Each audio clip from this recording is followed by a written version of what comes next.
Bienvenue sur ma chaîne. Ensemble, explorons le livre fascinant de Morgan Housel, La psychologie de l'argent. Vous pensez que gérer son argent, c'est juste une question de chiffres et de stratégie financière? Détrompez-vous.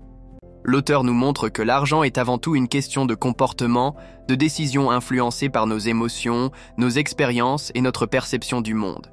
Préparez-vous à une véritable prise de conscience sur votre relation à l'argent. Mais avant de plonger dans ce résumé détaillé, prenez un instant pour vous abonner à la chaîne et activer la cloche pour ne rien manquer des prochaines vidéos passionnantes. Morgan Housel commence son livre avec une idée simple mais puissante. Nous pensons tous que nous sommes rationnels avec l'argent, mais en réalité, nous sommes souvent irrationnels.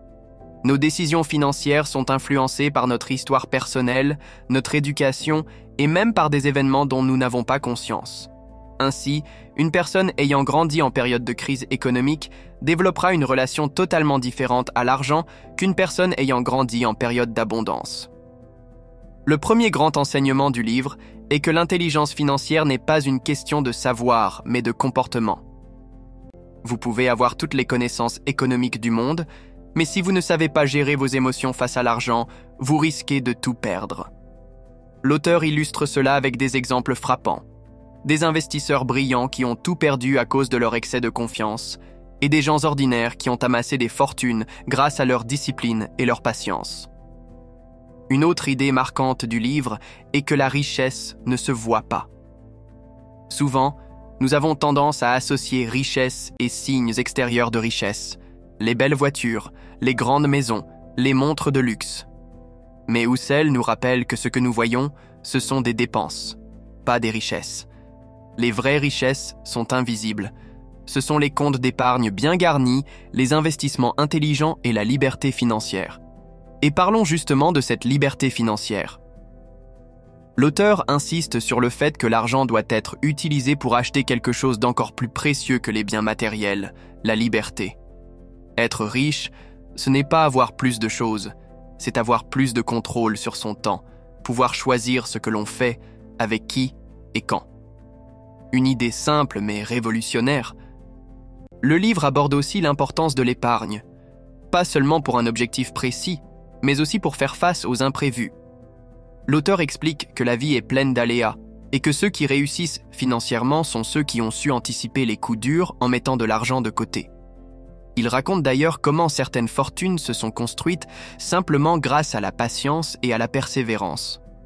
Un autre point crucial du livre est la puissance des intérêts composés. Warren Buffett, l'un des plus grands investisseurs de tous les temps, doit sa fortune non pas à des investissements révolutionnaires, mais à la magie des intérêts composés. Il a commencé à investir très jeune et a laissé le temps faire son œuvre. Ce que nous retenons ici, c'est que le facteur temps est essentiel.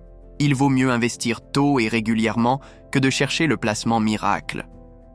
L'auteur met aussi en garde contre la comparaison avec les autres.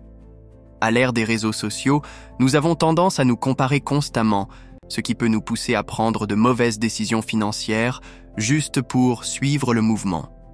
Mais chacun a sa propre histoire, ses propres objectifs, et ce qui fonctionne pour l'un ne fonctionne pas forcément pour l'autre. Le vrai secret de la richesse est de définir ses propres objectifs et de s'y tenir.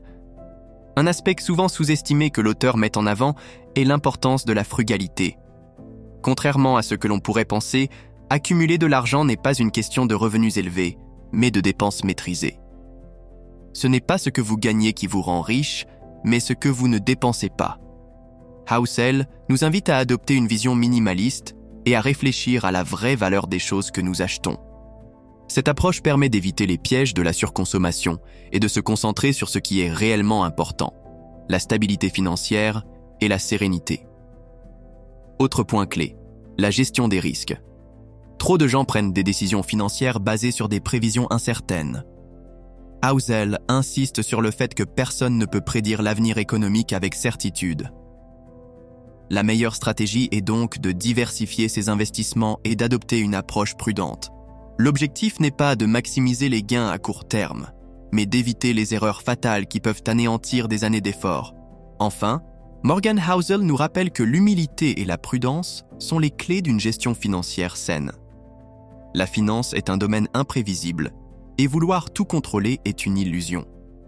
Accepter l'incertitude, être patient et ne pas prendre de risques inconsidérés sont les meilleures stratégies pour sécuriser son avenir financier. En résumé, la psychologie de l'argent nous apprend que la réussite financière repose moins sur nos connaissances économiques que sur notre comportement.